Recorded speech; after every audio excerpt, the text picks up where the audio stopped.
A beautiful day in Jacksonville. It's 60 degrees as we start this game, and an important game for both teams. And the Jaguars may be under the radar a lot because they're a small market team, but they're only a game behind first place in the division. There is the great Devin Hester, who will return the opening kickoff. Jacksonville won the toss. They deferred, so the Falcons will get it first, and we'll see what Jason Myers does as far as kicking it so that Hester can't return. And this game is underway in Jacksonville, and the Falcons will take it out at the 20-yard line. Matt Ryan, and he has struggled in a big way, as the last 8 games indicate. He's certainly not the quarterback we're used to seeing, David. He most certainly hasn't been, and obviously there has been a changing of the guard with the new head coach, the new offensive coordinator. But some of the struggles that he has, you can't have as a veteran quarterback with as much experience as Matt Ryan has had. Suffered the first shutout of his career last week, losing to Carolina 38-0. First and 10 to the 20.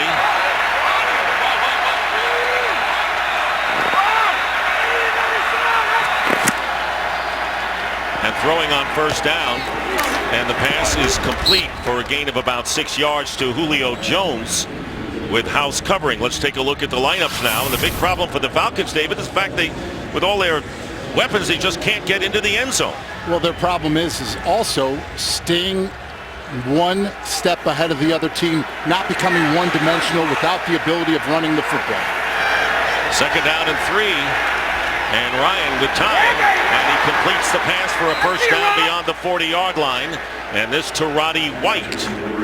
So let's take a look at the Jaguars defense. They've allowed fewer points lately, and they're glad to have Paul Posluszny back at middle linebacker. Branch last week, we saw his potential reach production that the Jacksonville fans have all been looking for.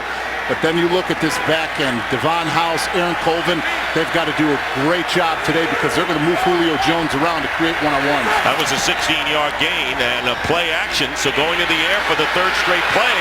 Where does he go to? He goes to the running back, Devontae Freeman, who his coach Dan Quinn said really is our second best receiver. He is a yard short of the first down with Posluszny making the tackle. He is such a matchup problem for linebackers, especially when you're able to get him going on the ground and get those linebackers to step up and play action. But they have to remain balanced today. They can't have Matt Ryan throw the ball for over 40 times because that has not led to success for them this season.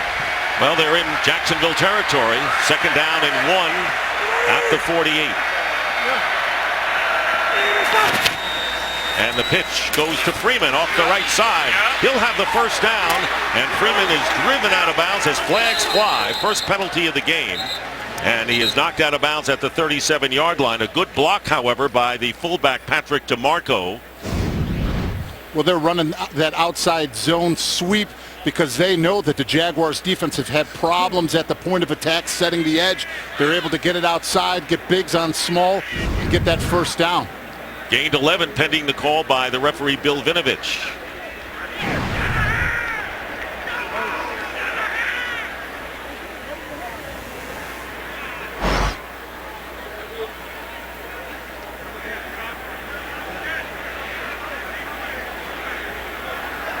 There are 2 fouls on the play, 1 by each team. During the run, holding, offense number 84. After the play was over, personal foul, late hit out of bounds, defense number 57. Those penalties will offset, replay second down. So Roddy White holding Thurston Armbrister right here. That's the late hit. You could see that he's out of bounds. He's got 1 foot out. Granted, that's close, but they understand they have to get these hits on Freeman because he coughed up the football last week. Tevin Coleman is now the tailback. It'll be second down and 1 after the offsetting penalties. And they're going to give Coleman the chance to get the first down, and he does, getting to the 45-yard line. Once again, they've got to do a better job as a defense setting the edge, forcing things all the way inside to where the flow of the defense is coming from. They've struggled all season, and so far in the first quarter right now to start this drive, they haven't fixed it. 3-yard pickup and a first down. Play action, and Ryan has a lot of room to run, but he has a receiver, and it's Julio Jones. Another flag is down at the 25, and out of bounds is Julio Jones. So Matt Ryan off to a hot start. That'll be 23 yards, but we'll see what the call is. Pass. Illegal contact. Defense number 22. The penalty is declined. Result of the play. Aaron Colvin, the cornerback, with the penalty, and it is declined, of course, after the big gain. And the Falcons are marching, and that's been rare for them. They have not scored a point in their last 14 possessions, but they're marching here. They have a first down on the Jags 22 as Devontae Freeman checks back in.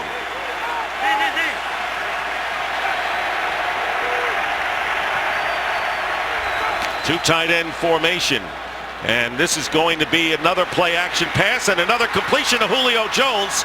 Cannot stay in bounds, but he gets another first down inside the 10, defended by Josh Evans. And so the Falcons on the arm of Matt Ryan early. That'll be a gain of 14. You know, a lot of these designed runs set up this play action. He's able to sell it down inside. You see the linebackers all flow to the left. He's able to run that bootleg outside and connect with Julio Jones. So they're doing things now to get Matt Ryan on the run, to get play action going, but also not take the hits like he did last week against Carolina. First and goal at the 8-yard line.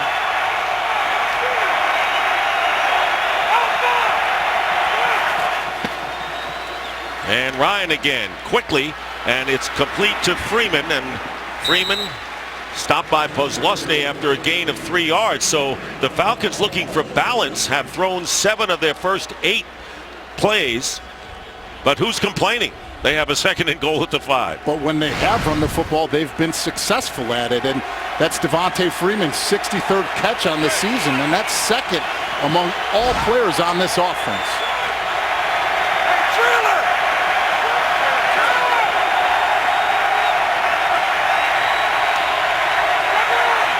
Second and goal from the 5, and the pitch is to Freeman. Freeman trying to race into the end zone, and it is Pozlosny again, and out of bounds.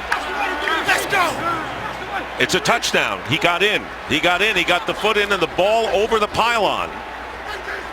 So a race for the corner of the end zone, and Devontae Freeman with his 12th touchdown of the year.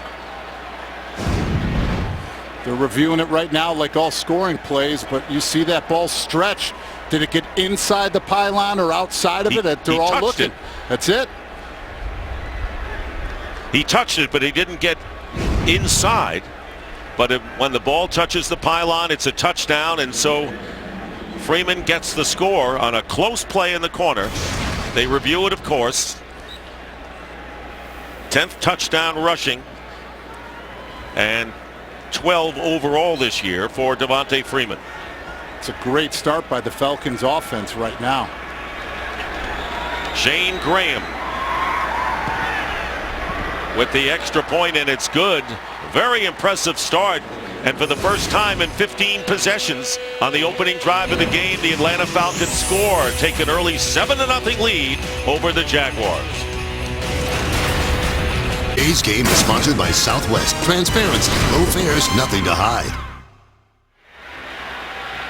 So the Atlanta Falcons, on the strength of Devontae Freeman's touchdown, 8 plays, 80 yards. And Ryan was a perfect 6 for 6 during that drive, David. Nick Marshall is back deep. The converted quarterback, who's the nickel back on defense, will keep it there. And the Jaguars will start from the 20 in a 7-0 hole. We'll see what the second-year quarterback Blake Bortles has to say. Prolific touchdown passer this year. Today's game is sponsored by Bud Light, the official beer sponsor of the NFL. Blake Bortles, who's been red hot lately. 10 touchdowns, only 1 interception, also the second leading rusher on this Jaguar team. And he is huge, 6'5", 245 pounds. Starting from the 20-yard line, 7-0. Falcons in front. And the handoff is to Denard Robinson, as Robinson gets 1 yard.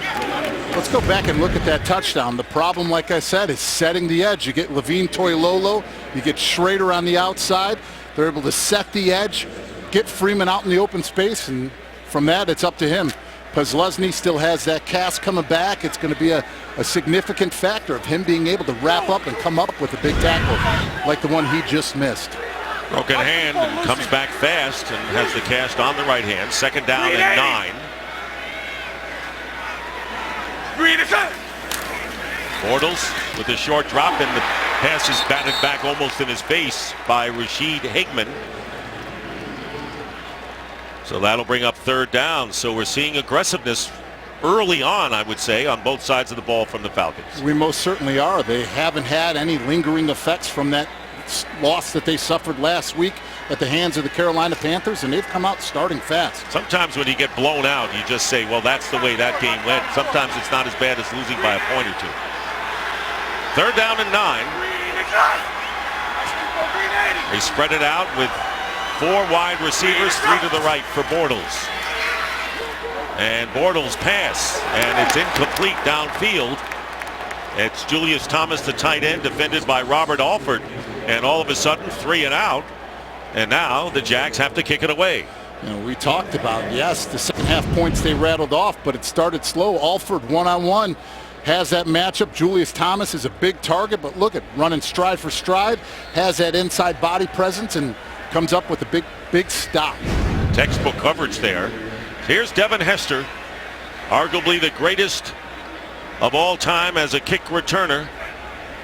Dangerous. 3rd game back, not played at all this year, and has a returnable ball at the 33. Here's Devin Hester going to the sideline and will step out of bounds. Not bad field position for Matt Ryan around the 40-yard line. So Julio Jones, talk about the best in the league. How about wide receiver? He's coming back with the Falcon offense in just a moment. Today's game is sponsored by Chevrolet. Find new roads. Today's game is sponsored by Mobile Strike. Download and play now, free from the App Store. 2 head coaches, 2 good friends, Dan Quinn, Gus Bradley. For more, here's Christina Pink. Thank you, Dick. Well, for the first time, Gus Bradley facing a head coach who once worked under him. Dan Quinn and Gus Bradley, their friendship dates back to their Seattle days. Dan Quinn, the defensive line coach on the 2 years for Gus Bradley as defensive coordinator. They remain good friends today. Speaking to Dan Quinn before the game, he said, in fact, when he got the job in Atlanta, one of the first people to contact him was Bradley. And the text said, Q, I think you'll nail it. He said, I respect him, his passion. He's a teacher, and I look forward to seeing him today. All right, Christina, thank you. On 1st down from the 41, and the pass thrown underneath for a 2-yard gain to Devontae Freeman on the play.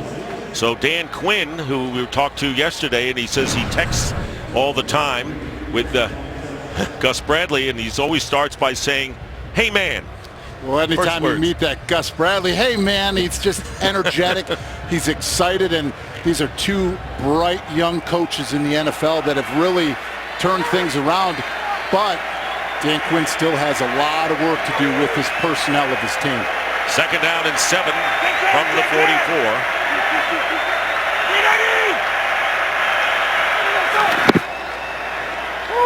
Play action again, and the pass up the middle, and it off the hands of Julio Jones, and it was up for grabs for a while with 3 defenders from the Jags in the midst. And that's a ball that Julio Jones comes up with 9 times out of 10. He has to make that catch. There's no excuse, and when your team is struggling, the playmakers have got to step up and come up with catches. First incomplete pass thrown by Matt Ryan. And now it's 3rd down and 7.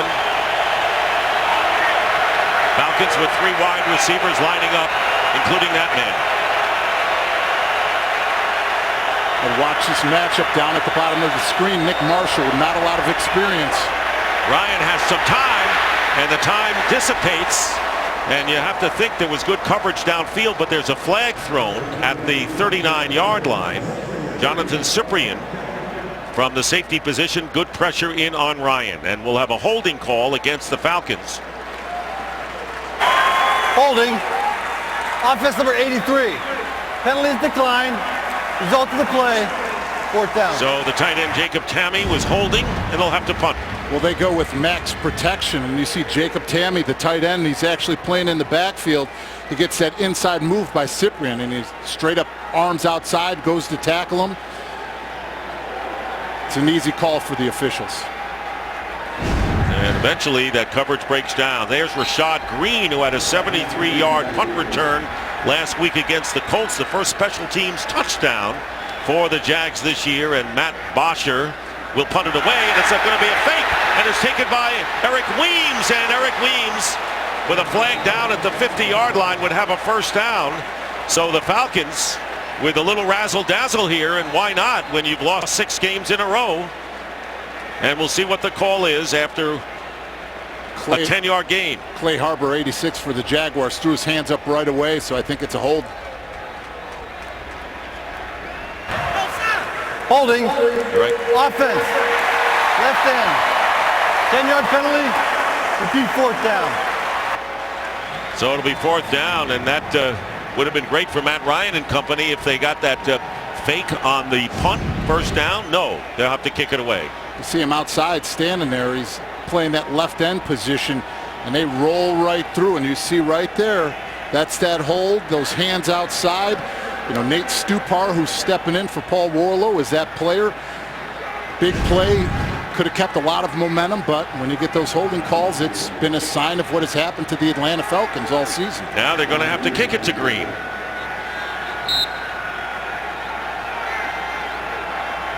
Bosher will punt it away. Short kick. Green's going to let it bounce, and it could benefit the Falcons if they down it, and they will at the 1-yard line.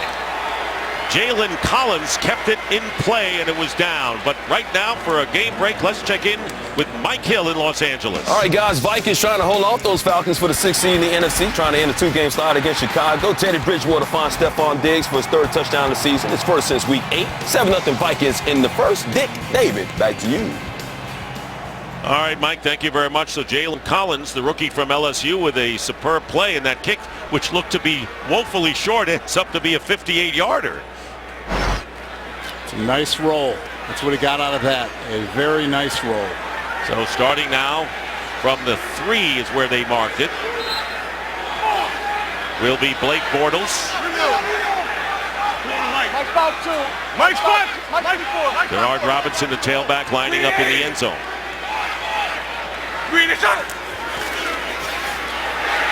And running and being chased.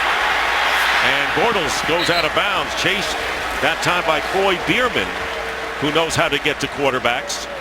Well, let's take a look now at the Jaguars offense, and they are missing their leading rusher, rookie T.J. Yeldon, which is why Denard Robinson is in there today, but they have a bunch of great receivers. I was very impressed with the way that Denard Robinson ran last week, and they need to get him going. But this offensive line has got to do a nice job of letting Blake Bortles get comfortable. Luke Jokel on that last play gave up an inside pressure to Troy Bierman. They've got to be steady. Robinson gained 75 yards on 14 carries, his best day. Gets another chance here, and he may have enough for the first down, and it is a Jacksonville first down. Let's take a look at the Falcons defensively. One of the things they haven't done is get to the quarterback, and they're missing one of their best tacklers, Paul Warlow, the middle linebacker, with Stupar in there. He's not only their top leading tackler, but he is the captain of this defense. But those two guys on the outside, Desmond Trufant and Robert Alford, are tough to beat. So Allen Robinson and Hearns and the rest of this wide receiving crew have got to be on their mark today. So after the 6-yard run by Bortles, it is a first down at the 14. Play action this time for Bortles, and he fires downfield, and the pass is going to be caught close to the 30 for a first down by Marquise Lee. Lee, only the 8th catch of the season for him, and 16 yards, and the Jags really have gotten out of trouble. And you know, the thing that Blake Bortles has not gotten is the credit that he deserves, being in a smaller market in Jacksonville. I mean, he's only behind Tom Brady and Carson Palmer for the amount of touchdowns of throwing 30 this season. So he's made a huge jump from last year to this year. He sure has. 3 games left, he has 30. That's tremendous. Here's Denard Robinson. So here's Blake Bortles in his second year. Tom Brady, 33. Carson Palmer, who has a great relationship, 31. And Blake Bortles. I bet if you went around and asked fans outside of this Jacksonville area which quarterback has the third most touchdowns in the NFL, they would not guess Blake Bortles. I agree. Third pick in the draft in 2014 out of Central Florida. Now looking at a 2nd down and 8. Hey, Ricky. Sunday. Good protection. Swings it out to Denard Robinson. And Robinson gets to the 35-yard line, bringing up 3rd down and 5. And Nate Stupar, who has started a couple of games earlier this year, was right on the money with the tackle. Blake Bortles doing a great job. If you're at home, you heard him saying, Ricky. He noticed that the pressure, if it was going to come, it was going to come from the right side. Takes his offensive line, slides the protection over there, able to get it done. 3rd down, call it 4 as they just crossed the 35.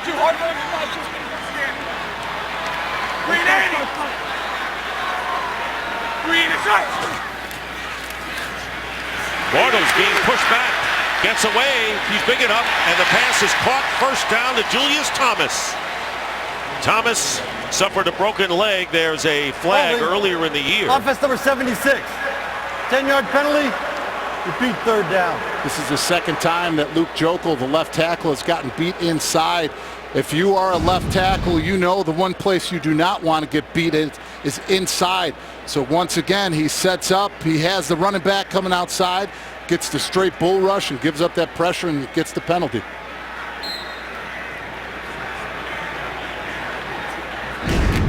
So the penalty, Joeckel, who was the 2nd pick in the 2013 draft. It'll be 3rd down and 14. 4-man rush, and 7 are way back for the Falcons. And the screen pass to Denard Robinson, but he's not going to get away in a hard tackle by Justin Durant. And so the Atlanta Falcon defense stiffens, and good pressure by Adrian Claiborne. That's a couple of times he's been able to get through so far. When you're in that situation as a defense, you're looking for 2 things, a draw or a screen. Defense was able to sniff it out, and Justin Durant able to come up with a solid tackle to hold him. Devin Hester back again. And Brian Anger will kick.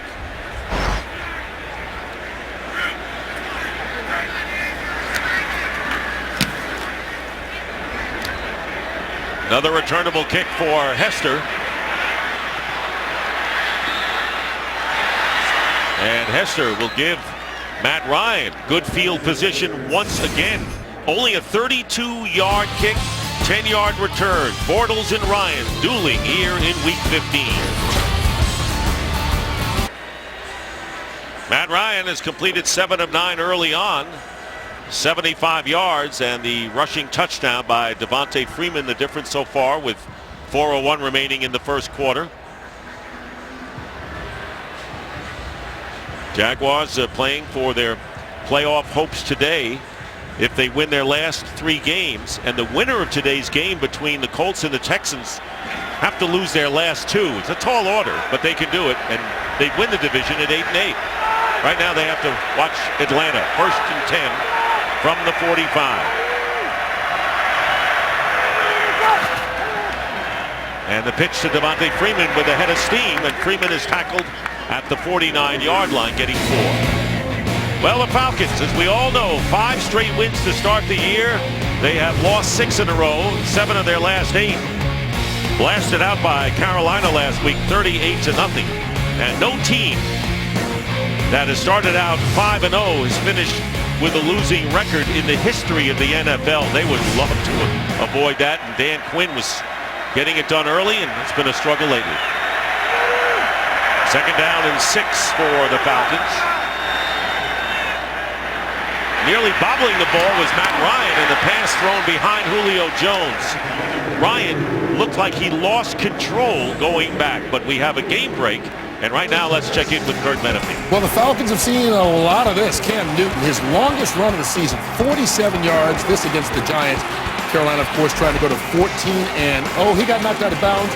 Wound up throwing a touchdown pass to Ted Ginn Jr. for a 7-0 lead late in the first quarter. David? Thank you, Kurt. 3rd down and 6.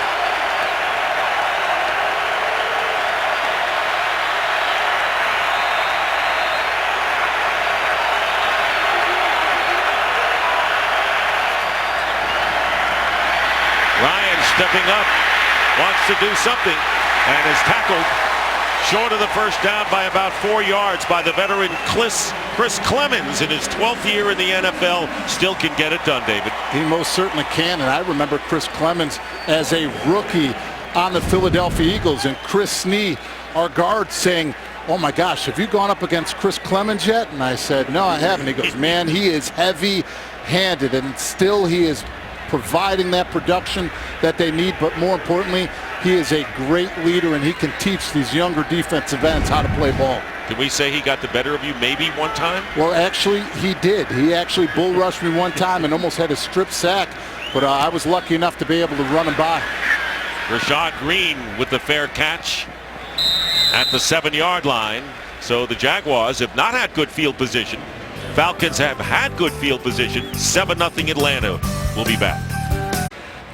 Falcons have had good field position, but not so the Jags. They will start from the 8-yard line here with 2:28 to go in the first. Somebody on this Jaguars offense has got to step up and make a play. We talked about it in the open. This is a momentum football team, and as of now, this offense has not showed what they've done in the second half last week. And it could come at any time. Hand off to Denard Robinson. And he gets a couple. Well, the UFC starts the new year off with a bang on FS1 with the return of power punching phenom Michael McDonald in his first fight in over 2 years. UFC 195 starts with the prelims Saturday, January 2nd at 7:30 Eastern on FS1 and streaming live on Fox Sports Go. We're not talking to Doobie Brothers, Michael McDonald. No, we are not. Talking about somebody who is swinging. Yeah, maybe they can sing, but they're swinging. 2nd down and 5. Bortles has time, and the pass is going to be caught by Allen Robinson. And Robinson, who's had a great year, flag is down, however, at about the 30-yard line, and it may be against the Falcons here. Desmond Trufant was defending, and he has his hands full against Robinson today. Pass interference. Defense number 21. Penalty decline. 25 yards. First down. That's a confidence booster for Robinson last week. Struggled, but you got to give a lot of credit to Vontae Davis and the way that he played. So to be able to make up that catch and have it up against a quality defensive back and corner like Desmond Trufant, it builds that confidence for him. But also Blake Bortles, not scared, getting him the football and showing that confidence that his receiver will go up and get it. Over 1,000 yards, 12 touchdowns for Allen Robinson, and a first down at the 39. And here is Bortles on the rollout, screening the field and completing the pass inside the 40-yard line. Allen Robinson again. He only caught one last week, didn't complain as a lot of wide receivers do. Catches his second in a row, 22 yards, and the Jags are in business. You got to give this group a lot of credit, because if you think about it, with Allen Hurns, Allen Robinson, this is only their second year. They didn't have a veteran wide receiver in that room to show them the routine, to show them the ropes. But also, they have a coach that's been in the NFL and coaching for 44 years, and Jerry Sullivan, and he deserves a lot of credit for the way that these wide receivers have stepped up. 47 yards on 2 straight passes to Robinson. On the delay here is Denard Robinson, and he'll push it out close to the 35-yard line. And we talked about a momentum team who is going to step up, and Allen Robinson is doing it right now. And look at those numbers that he has. The best stat that I love, he is the youngest NFL player with over 1,000 yards receiving and 12 touchdowns plus since Randy Moss in '98. I think that says enough, being in that company with that wide receiver. Grew up in Detroit. His dad used to get him tickets once in a while for Lions game and enjoyed watching Randy Moss at that point when he played for the Vikings. Here is Bortles, and Bortles will get another first down. Julius Thomas former Bronco with a first down. Time for a game break. Let's check in again with Kurt Menefee. All right, the Carolina Panthers were up 7-0 on the Giants until Eli hooked up with Ruben Randall on a busted coverage by that Panther defense that even scored 7 apiece after the 27-yard touchdown. Dick? All right, Kurt, thank you very much. And the first quarter will run out with the score. The Falcons 7 and the Jaguars 0. Fox NFL Sunday will return after these messages and a word from your local Fox station. The second quarter, the offensive leaders for the Jaguars, and both teams really relying on the pass in the first quarter. Dick Stockton, David Deal, Christina Pink with you. And it'll be a first down on the 28 of Atlanta. Hey, Ricky. 380. Green is us. Another pass. Bortles lets it go. And wide open was Julius Thomas. Off of his fingertips. Incomplete. What a great opportunity. What a great opportunity, and what great anticipation by Blake Bortles, because he released that ball even before Thomas knew it was coming. Just outside of the framework, gets those fingertips and unable to come up with it. Oh, so close. Bortles is saying now second down and 10. Here's Denard Robinson. And he's been able to push the pile somewhat. Gets to the 24 where Grady Jarrett is there for the Falcons. You have to give Denard Robinson a lot of credit, because usually quarterbacks that play that in college, when they get to the NFL, they try to put them at wide receiver, different positions. It's a whole nother thing when you're carrying the football. But with 4,495 rushing yards in college, that is an NCAA record. He was, of course, the converted quarterback from the Wolverine days. Third down and 6. Already in field goal range. Here's Bortles' pass, and it seemed to go off of the helmet of Phillip Adams. Flag is down. Alan Hearns was the intended receiver. Holding. Offense number 60. Penalties declined. Result of the play. Fourth down. A.J. Cann, the rookie from South Carolina. The only rookie on the offensive line. So Jason Myers will come in to attempt a field goal. He's had his problems with extra points. He's missed 7 of them, but not bad from the 3-pointers, and his long was 58 yards. From Marist College in upstate New York, the only other player I know is Thomas Fadday of the Dolphins. So this will be a 42-yard field goal attempt, and this kick is good.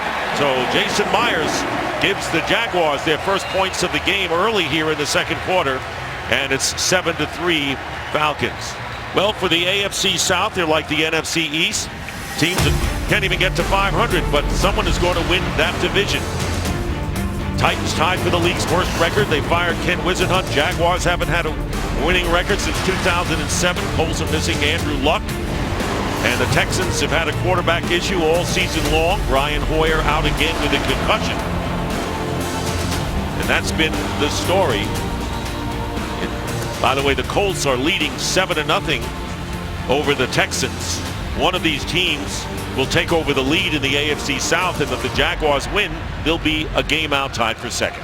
Coming from a guy who played and won 2 Super Bowls, yeah. But how did we get there? We were wild card teams. Records do not matter. All it is get in the dance, get in the playoffs, and you can make a run from there. And we've seen wild card teams have those wins that they needed to propel them. The Carolina Panthers last year, 2011, the Denver Broncos, 2010. Gus Bradley was a part of that Seattle team that beat New Orleans. So it is possible to get done. And like I said, as much as you want to talk about the bad play, build your confidence now, play your best football, and there's no telling what you can accomplish. Just get in. Devin Hester is going to run this one out from about 7 yards. Devin Hester, who had a big return last year of 35 yards, is stopped. Well, this January, the celebration begins as we kick off the farewell season of American Idol, the show that made superstars from Kelly to Carrie to Phillip ready to discover an idol one last time. The farewell season premieres Wednesday, January 6th on Fox. I took my 8-year-old daughter Addison to a Carrie Underwood concert one time, and she absolutely loved it, and her career wouldn't have started if she didn't have a show like American Idol. And for me, you are my American Idol. Oh, you're a sweetheart, Dick. First down on the 19, only because it's the Christmas season when I say that. Matt Ryan with the pass, and it is incomplete. And a flag goes down late. It was intended for Julio Jones. Duval House was defending, and a late flag goes down.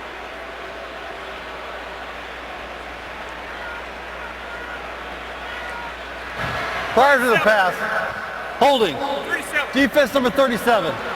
5-yard penalty, automatic first down. So Jonathan Cyprien, the strong safety, and after a breakup of the pass to Julio Jones, presumably, the Falcons end up getting a first down. Well, Julio Jones makes that inside break, and you see right up front, Duval House, they called it on the wrong player.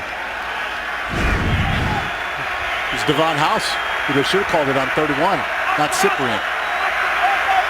I'll go with you. You've been on the mark all year. First down at the 24. Devontae Freeman, stop and go. Sergio Brown makes the tackle. Sergio Brown was a player that was questionable heading in today with that thumb injury that he has, but he's gritting it out and he's out there playing. Jones has 3 catches. Freeman has the touchdown, and Matt Ryan, who started 7 for 7, has missed his last 3 passing attempts. So now it's second down and 6.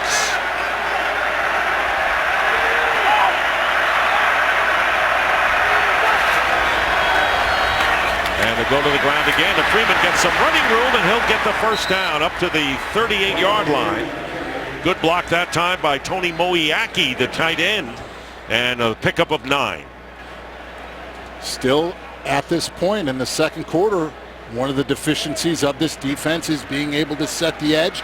They're not doing it. Atlanta is having success getting the ball outside to the perimeter. Trying to break a 6-game losing streak are the Falcons here. Now they're up to the 38-yard line, and here is Freeman. Looks like he's trapped, and down he goes. It'll be a big loss there. Sergio Brown, you mentioned his thumb injury. Well, apparently he's all right to perform like this. Loss of 3. Well, I think the Jacksonville defense heard me because I just said they need to set the edge, and they did an unbelievable job of doing it that time, allowing Sergio Brown to be able to come up and make a solid open field tackle, something that the secondary of the Jaguars have not done well this season. Ryan was in trouble getting a big pass rush there from Chris Clemens.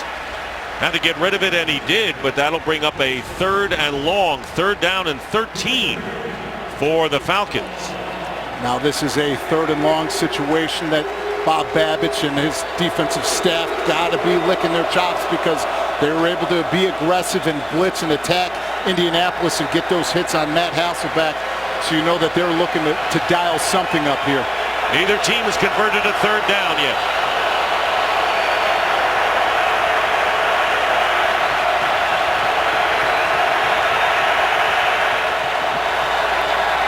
Ryan getting pressure, dumps it off to Freeman. And Freeman with a flag down won't get the first down yardage. Andy Levitri is going to get called on the holding call. Left guard. Telvin Smith is a screen machine. You are not going to get a screen off on Telvin Smith.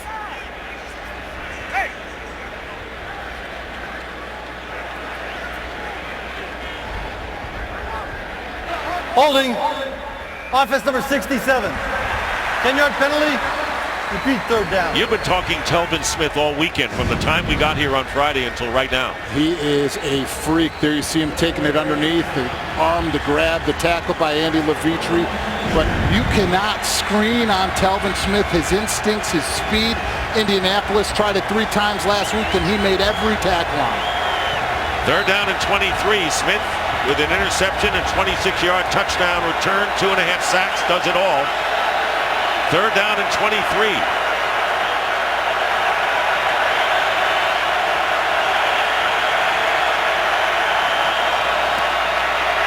Screen to Devontae Freeman. And Freeman will take it to just about the original line of scrimmage.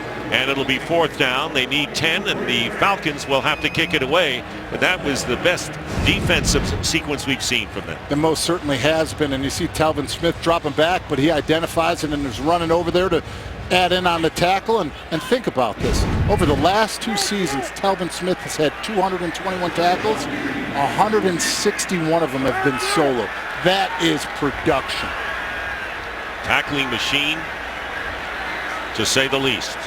Bosher will punt, and Rashad Green from the 20. And a good return by Green up to the 37-yard line. The rookie from Florida State will give Blake Bortles his best starting field position of the game. This game is sponsored by Ram Trucks. Guts, glory, Ram. Fans enjoying the pool here in Jacksonville.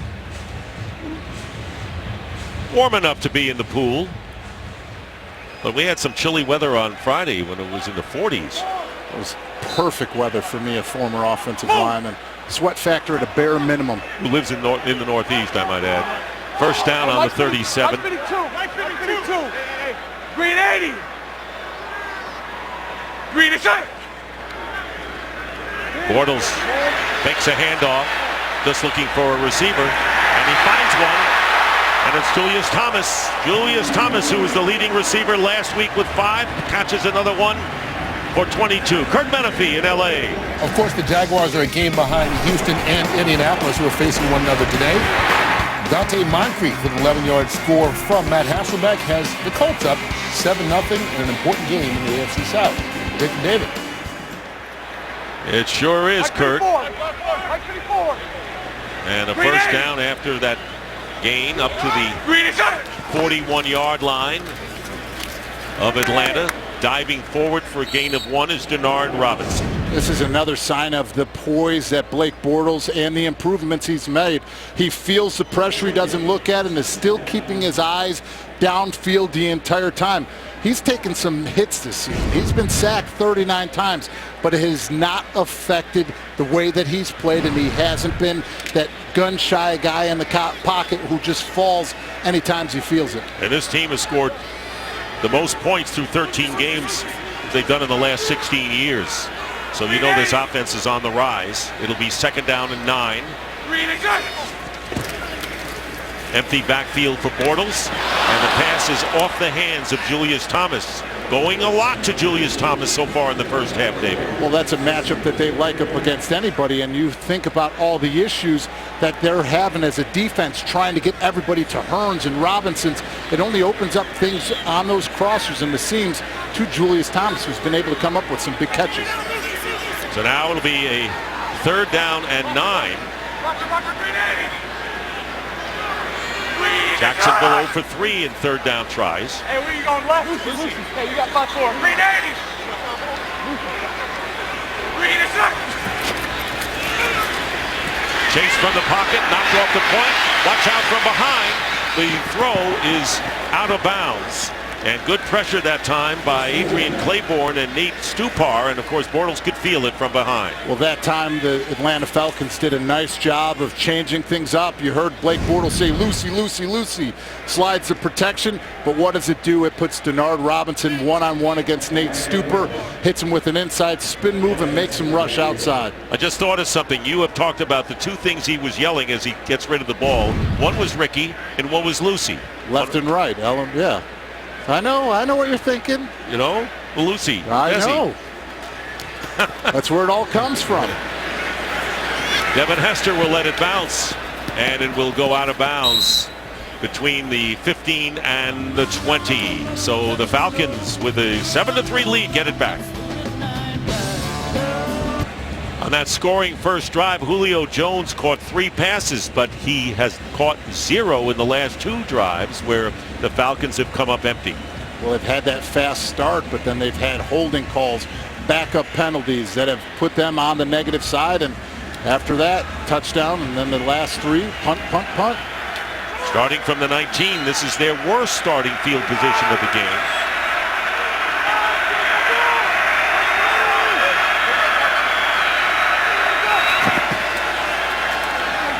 Freeman knocked back after a pickup of 2 yards by Kozlowski. He is the conductor of the defense, his cohorts told us on Friday.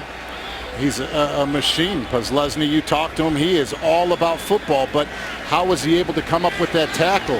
Started with Andre Branch at that point of attack outside, getting those long arms to make sure that everything was forced from Jake Matthews inside, and Kozlowski with another tackle. Ryan has completed only 1 of his last 5 tries. 2nd down and 8. He'll go to the ground again. Freeman has some running room, and Freeman will barrel his way up ahead close to first down yardage, right at the marker at the 29. You know, I said from the start of this game in the open and all the way through, if you look back at those first 7 games that they had, averaged 130-yard rushing, 11 touchdowns. Since, they've averaged 75 yards and they've had 0 touchdowns. So getting Devontae Freeman going on the ground in the passing game opens up their play-action shots for everything they do offensively in Kyle Shanahan's system. Falcons with a first down at the 29. And here's Freeman again, and Freeman keeps his footing, and Freeman finds his way into Jacksonville territory before Jonathan Cyprien brings him down, and not easy to do so. And a gain of 21 yards for Dante Freeman. They're getting him going, and they're getting him downhill. Once again, they get that stretch. If you run a zone scheme, everybody thinks it's the center and the guard that open things up. They are wrong.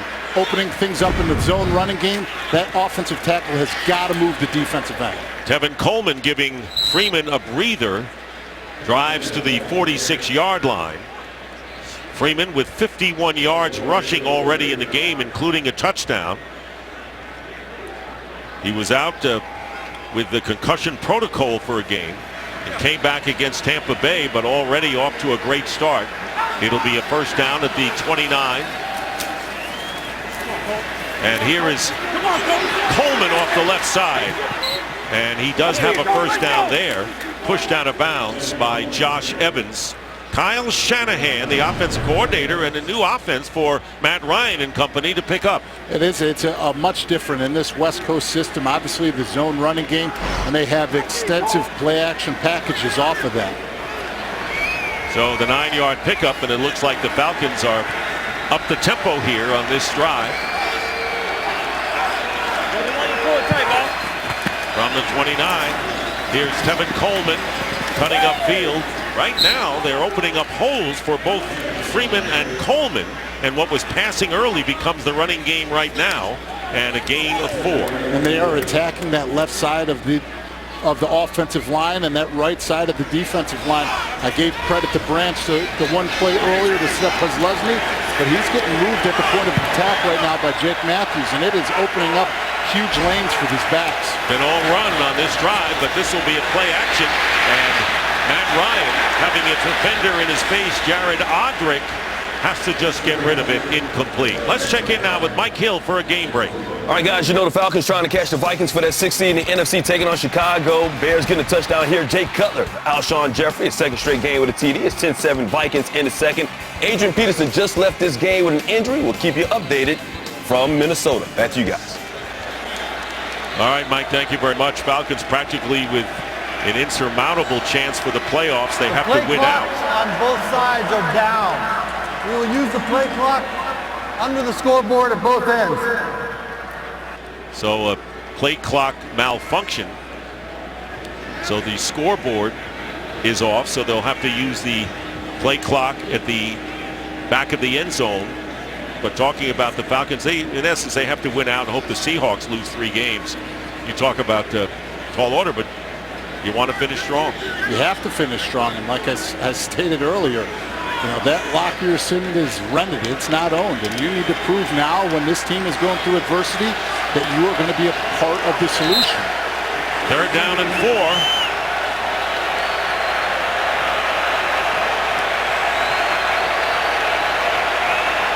Watch this matchup again down at the bottom. And this pass will be caught by Freeman. It'll be a first down.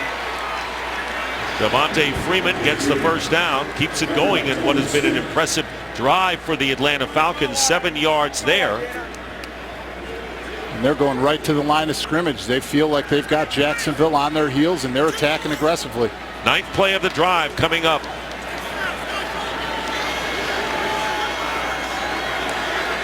Ball on the 23 of the Jaguars.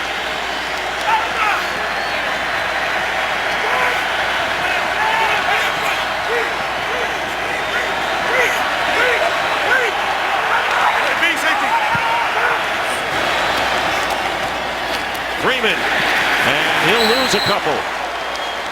Guess who? Podlosny in there again, and a 2-yard loss. So the running game, which has been on a rampage, short-circuited there with a loss, and that will bring up second down or third down.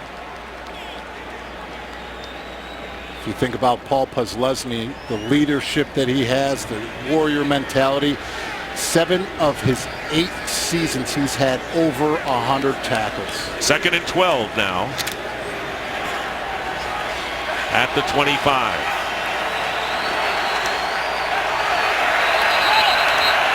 Former Nittany Lion. They've had some outstanding linebackers who have played at Penn State. We have a clock stoppage here.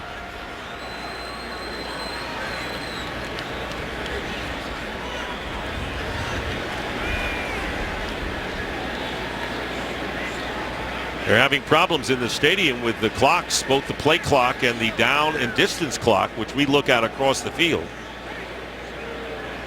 Well, I don't think these TV screens are big enough.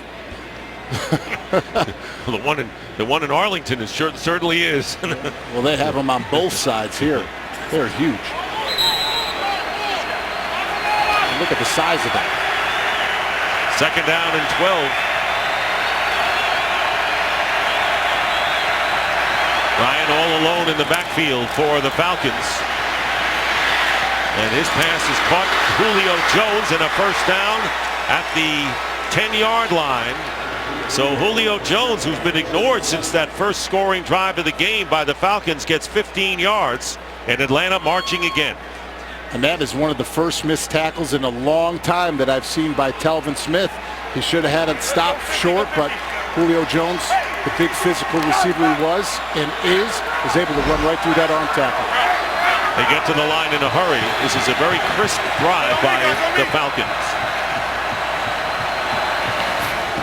From the 11, they fake the run and they pass to the outside to Jones, and Julio Jones close to the touchdown. No signal given. Touchdown now. The officials confer at the corner, and Julio Jones the touchdown, and you know they review all of these, and this one no exception. He's in. That is a touchdown. And ruling on the field as the runner got the ball inside the pylon for a touchdown. Freeman touched the pylon. Jones went inside the pylon. Either way, both were touchdowns. That's all that matters at the end of the day. And nice play call by Kyle Shanahan. They have Julio Jones lined up left side of the field with 3 wide receivers. They hit him on the submarine route where it goes underneath, right behind the backs of the offensive linemen to the opposite side.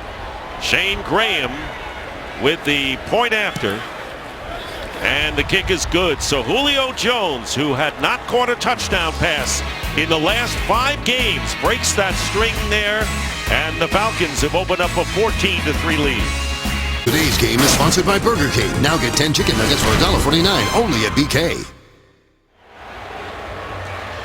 So it is now a score of 14-3. Julio Jones with 114 catches, leading the league. Only his 7th touchdown grab of the season, which is really underscores the problems with the Falcons offense. Not getting points, not getting touchdowns, but they have twice here.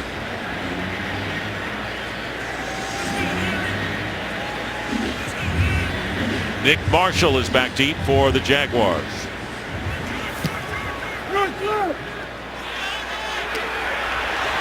Returns it from the goal line. And ridden out of bounds at the 25. Ryan to Jones. Good combination. Falcons could have used a lot of that in the last 6 games. Well, let's go back to that touchdown. I said Julio Jones with the submarine. Great call by Kyle Shanahan. They get the zone plays running to the left. They're gashing them. Where is this entire Jacksonville defense? They are all on the other side of the field playing the run. They get Julio Jones underneath across the field, and he's all by himself. Yes, you may try to come up with a tackle Josh Evans, but when Julio Jones has that edge, it's over. That's where the defense says, oops. Denard Robinson for 1 yard on first down. 3.5 minutes to go in the second quarter.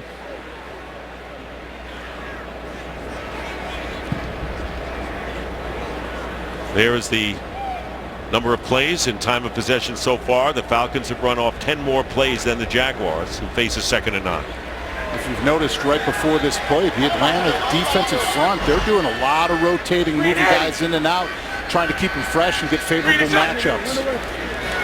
Play action. And off the hands of Rashad Green. That was certainly a catchable pass and would have gotten some healthy yardage there. So now it'll be 3rd down.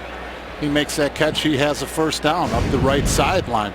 You know, we talked about his ability to come up with plays like last week he did in the return game. But look at Blake Bortles, says it all on his face. He has the opportunity to make plays because of the attention drawn by Robinson and Hearns. As a rookie, you've got to make that catch. This is week 15, and this young team has not been in this situation before with so much on the line. How do they respond? So 3rd down and 9. And this pass is going to be grabbed, and they're going to rule incomplete to Allen Robinson. Ball had touched the turf. So 4th down coming up, and the Jaguars will have to kick.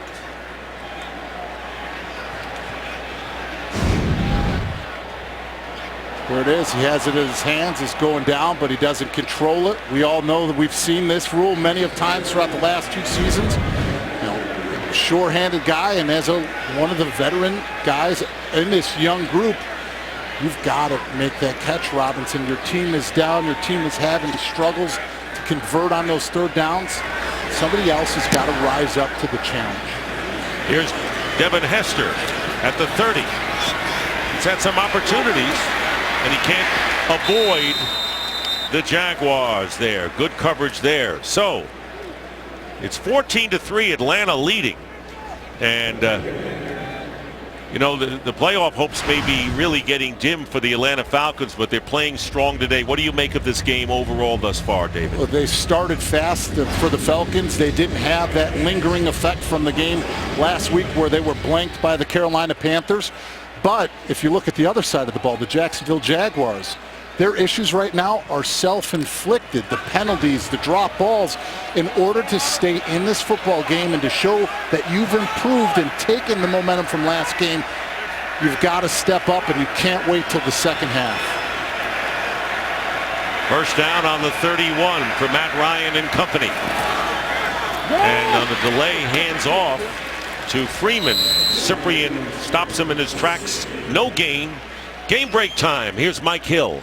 Panthers trying to stay undefeated in New York after a Giants turnover. Panthers convert. Cam Newton, Greg Olsen, tight end, 37-yard score. Cam 16 TD passes in his last 6 games, 14-7 Panthers in the second. Dick, David, back to you. All right, thank you, Mike. Trying to stay undefeated. Make it 14-0 are the Panthers on the road against the Giants, who have a lot to fight for. 2nd down and 10. Ryan now will go out of the pocket, and Ryan has a receiver downfield off the hands of Roddy White, incomplete. White had defeated his cornerback, and Devon House lost his man, incomplete, and a 2-minute warning here in Jacksonville. Oh, so close. Apps, videos, and more at itunes.com/NFL. 2 minutes remaining in the first half, 1:58 officially. It'll be 3rd down and 10 for the Falcons, who are leading 14-3 on their 31. So far, Jacksonville has not brought any blitzes. They've only had 4 rushers. Freeman is lined up as a receiver, slot to the right.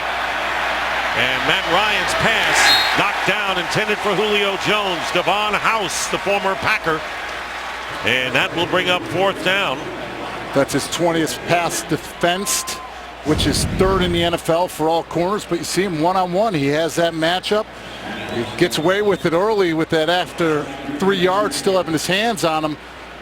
But, you know, Julio's shaking his head. He wanted the call. He didn't get it. They're letting these wide receivers and corners play. Matt Bosher. Rashad Green. Rashad Green has some running room. And finally is submarined at the 42-yard line, but good field position on a 20-yard return. Let's take a look at the NFC playoff picture, and the Redskins are leading by a score of 21-0 over the Bills. And interesting that the Redskins, Eagles, and Giants have been winning lately, even though the Giants are trailing right now 14-7. We have a holding penalty called on Jacksonville, but that's the NFC playoff picture as it stands now, with the Falcons just on the outside looking in. Well, for that NFC East hunt, we saw that the Dallas Cowboys lost last night to the Jets, so they have been eliminated. Right now, the Giants are in tight with the Carolina Panthers, with the Carolina up 14-7, but you said it, Washington is up 21-0 right now at home against the Buffalo Bills. I think everybody's waiting to see that Eagles-Cardinals game that's coming up tomorrow, because since the Cardinals already clinched their berth in their division, are they going to let off the gas a little bit and let Philly creep back in? In fact, that game is so good they may even play that tonight instead of tomorrow. Think fans who have tickets know. First down to Bortles inside his 10, and he completes it to Denard Robinson on the flat. Knocked out of bounds by Justin Durant with 1:36. David, the Jaguars have struggled at the start of games the last 2 weeks. Lack of execution. They did score 42 of their 51 points in the second half when they buried the Colts a week ago. And it all started with Allen Hurns in the second half coming up with a huge touchdown right down the seam. But like I said, somebody has got to step up and build the momentum for this young football team. And no one has yet in this first half. 2nd down and 7. Bortles in the pocket. Let's see where they spot the ball. Julius Thomas with the catch. One official is right on the imaginary yellow line, and they now move the ball where it is a first down. 1:19 to go, still 3 timeouts remaining for Jacksonville. And here's a keeper by Bortles. He'll have the first down as he slides to the 35-yard line. Blake Bortles winding down to a minute, and they still have a full complement of timeouts. He got 11 on that play. Bortles with under a minute to go in the half. And it's caught by Allen Hurns. And a first down, and they got to call timeout now. They're on the 45-yard line, and they do. 46 seconds to go, but a flag may nullify that gain. And that one will be coming back. Blake Bortles was past the line of scrimmage on that one. You see him running, scrambling, trying to release it, but he crossed that line. It's a loss of down as well. Yes, it is.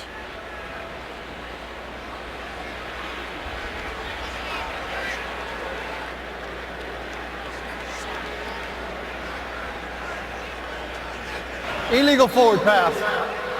Offense. Quarterback was beyond the line of scrimmage. 5-yard penalty from the spot of the foul. Lost it down. 2nd down. We see him here as the line of scrimmage right here at the 33-yard line. Oh, I'm sorry, the 34-yard line. It is. And here he comes rolling. Tries to release it. He's already passed that foot. Clear call. Well, you talked about the Jaguars with penalties. The previous play is under review. They're going to take a look at there, and it's under review as to whether he did. But you talked about the penalties, the drops, the mistakes that this team, coached by Gus Bradley, has made. They're going to review that penalty of an illegal forward pass. We'll be back. Well, I know that the Jacksonville fans erupted, and I'm sure the Jacksonville fans at home are thinking the same thing. It's about where his foot is, but it's not where his foot is. It's where the ball and his body is, and it is crossed the line, so they're going to stick with this call. And a critical call at that, because they were moving at least into field goal range, David, and now they're back on the 29-yard line. And they still have 3 timeouts left, but the clock becomes a huge factor here at 46 seconds. Bill Vinovich. After reviewing the play, the ruling on the field has changed. Wow. Really? The quarterback was behind the line of scrimmage. Therefore, it is a completed pass at the 45-yard line, 1st and 10. Well, a 22-yard pass. Since we're reversing from a stop clock to a running clock, we would have to run and 10 now you seconds. see Gus Bradley said he wants a timeout. To take the first charge timeout to avoid the runoff. All right, Mike Pereira, and he's been watching that with us during the break. And Mike, I know David was right in what he said was an illegal forward pass, and they reversed it. And they should have reversed it because the whole body and the ball have to be beyond the line at the release point. And at the release point, the back foot is still over the line. And so that makes it a legal forward pass, and that's why it was reversed, and they get the gain. And, of course, didn't have to take the timeout because the clock would have continued to run. But the whole key is any part of that body, even the back foot at the release point, if it's not clearly beyond, then it is a legal forward pass. All right, Mike, thank you very much. And a break for the Jaguars, who have called a timeout. They have 2 remaining right now. Those are Bortles' numbers right now. And all of a sudden, they're at the 45 of the Atlanta Falcons. And they did that to avoid a runoff. This is why Gus Bradley called that timeout. Here's Bortles, and it's caught inside the 30 by Julius Thomas. And the hurry up in progress. 18-yard pickup to Julius Thomas. Timeout on the field by Jacksonville. They have 1 left, and Kurt Menefee with a game break. Kurt. The Visa halftime show is right around the corner, and so are the holidays. So here at Fox, some of the staff have been decking the halls to get in the spirit. But honestly, some people are taking it a bit too far. Yeah, Coach Johnson, can I get back to work now? Sit still, son. I'm almost done. You know, I don't think Jimmy would like that done to top of his head, do you? Nobody touches Jimmy's hair. Nobody. Rookie 27. Trying to put a ribbon on that package. 1 timeout left for the Jaguars. They're on the 27 of the Falcons. 1st down and 10. Bortles gets away from danger. Second leading rusher on the team will pick up another 1st down and gets inside the 15. Half a minute to go, clock running. And they're looking to clock the ball, which they do with 23 seconds to go, so at least in field goal range and a chance for more here. Now you're going to see that they're going to come back to the huddle. Obviously, they're going to want to hit their out routes, but he will still have the chance to get in a 2-play call where he can alert, he can audible, but they got to make sure with only 1 timeout left that they give themselves some opportunity to put a touchdown on the board, because they could use it. I know that you want to get points, but they need that spark. They need that energy going in at halftime like they did last week with Andre Branch, the sacks, forced fumble, return for a touchdown. They got the spark right before halftime, and they continued through it. Here's the pass up the middle, and it was caught by Denard Robinson driving to the goal line and stopped at about the 1. He stopped at the 1, and the clock continues to run. And now a timeout called by Jacksonville with 11 seconds to go in the half. It'll be 1st and goal at the 1. Last timeout called by the Jags here. That was close. It reminds me of the Super Bowl. That close, that stretch out. Dyson at the 1-yard line was unable to come up with the touchdown. Titans-Rams. Titans-Rams. In Atlanta.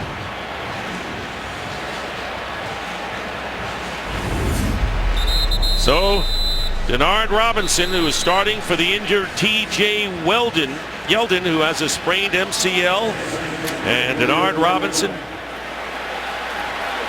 This clock is very important here. No timeouts, only 14 seconds. They're at the 1.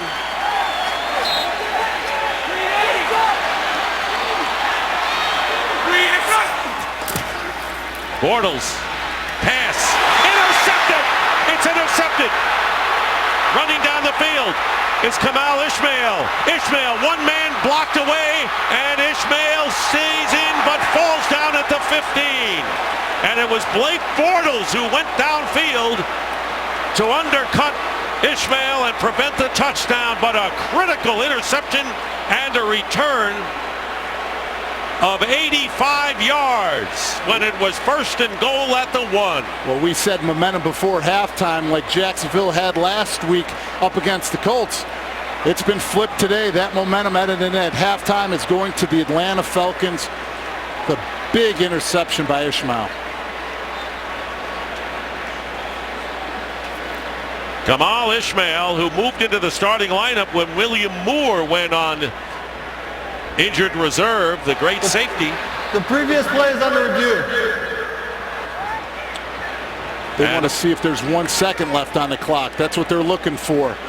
Because if they can get that 1 second left, here comes the field goal unit out to get 3. So it's about the clock here on the lower right, and it stopped.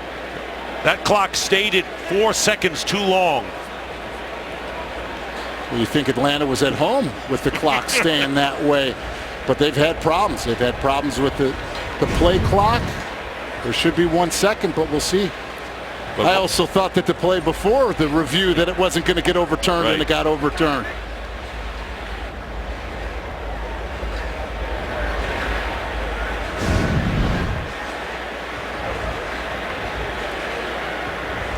No, that clock's just frozen at 3 too long.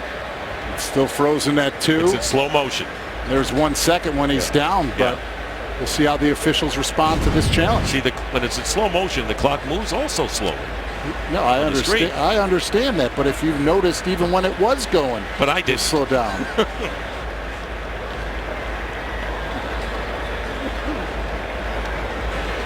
What a bizarre turn of events here. When it appeared the Jaguars were going to get the touchdown and perhaps move to within 4. Here's Bill Vinovich. After reviewing the play, the runner was down by contact with 2 seconds left on the clock. We'll have 1 play with 2 seconds. Mike Pereira. Mike. Yes, sir, Dick Mike, Stockton. what do you see? This is the rule. Dick, when he first hit the ground, when the left forearm hit the ground, there was 2 seconds left to go on the clock. In slow motion here, it makes the clock look going slower. But again, left forearm hit, still 2 seconds. Now, the rule is, had there just been 1 left, then they could not have put time back on the clock. There has to be 2 seconds left. This is this year's new replay rule. And we're seeing it, I don't know how many times it has been employed this year. Shane Graham attempting a 34-yard field goal. And Graham's kick is good. So instead of a 14-10 game in favor of Atlanta, it is now 17-3 in favor of Dan Quinn's Falcons, looking to get to 500 and stay alive in the playoff race and put a dagger into the hearts of the Jacksonville Jaguars. Let's see the interception again by Kamal Ishmael. See Blake Bortles looking directly where he is throwing it. His eyes show everything. He's trying to get to Mercedes Lewis, but he's able to get a nice jump on the ball to intercept it and get the field goal before half. They started this game with a touchdown drive, and now they will get the ball to start the second half. Halftime, the score is 17-3 Falcons, and we now go to Kurt Menefee in Los Angeles for the Visa Halftime Report, which starts now. Today's excitement is brought to you by Nissan.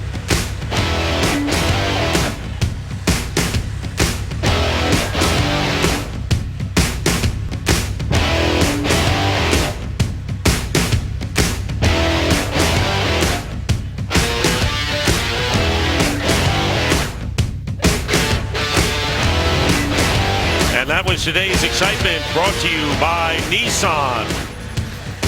17-3 Falcons over the Jaguars. And what a wild ending it was to the first half. Blake Bortles throwing the interception.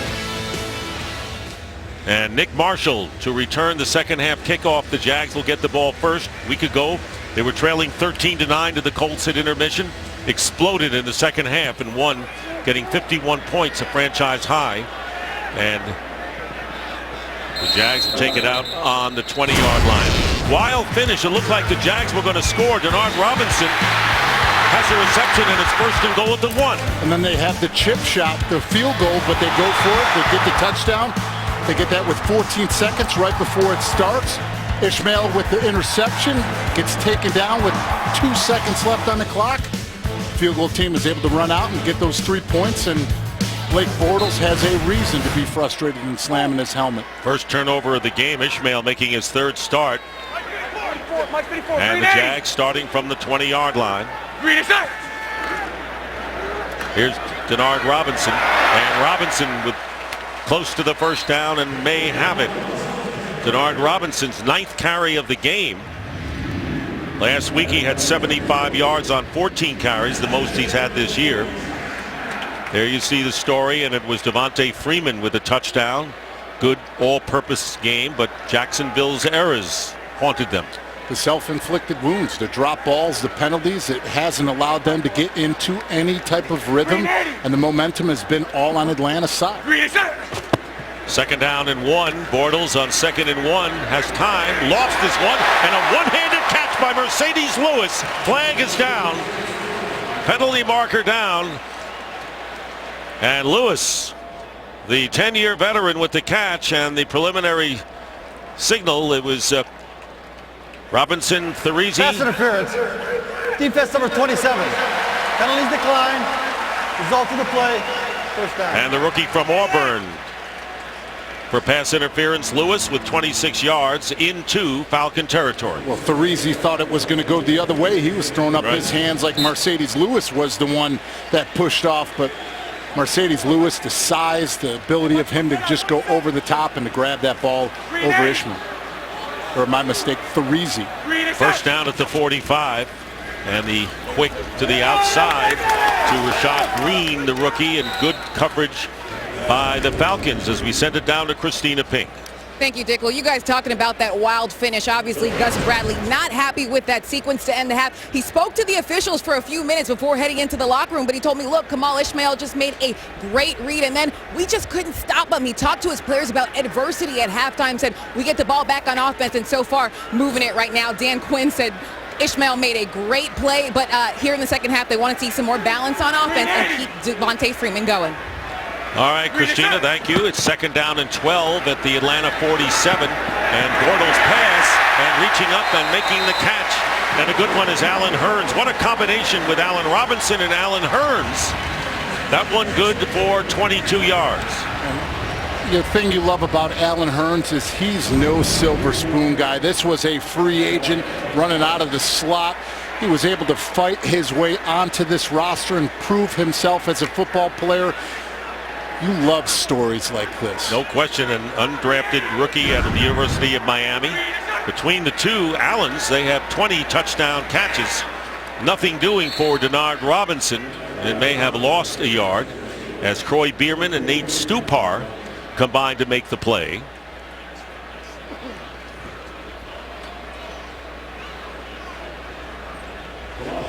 Colts are leading the Texans 10-3 early in the third quarter in the other important game that affects this AFC South race. Mike spot 4, Mike spot 4. Green 80. Easy, gun. Monday, green 80. Green is out. Second and 11. They go underneath. Completed pass and a first down. Julius Thomas. Thomas having a terrific game. That's his 5th catch of the game, matching his leading receiving total of a week ago, and chalk up 17 more for the Jags. It's nice to see Blake Bortles spreading the wealth, getting it around the field, because last week when they had those 5 touchdowns, they were scored by 5 different football players. So you want to get those attention to Hurns and to Robinson, but other players are stepping up right now and coming up with catches. They sure are. 7 different receivers have caught passes from Bortles today. It'll be first and goal at the 8.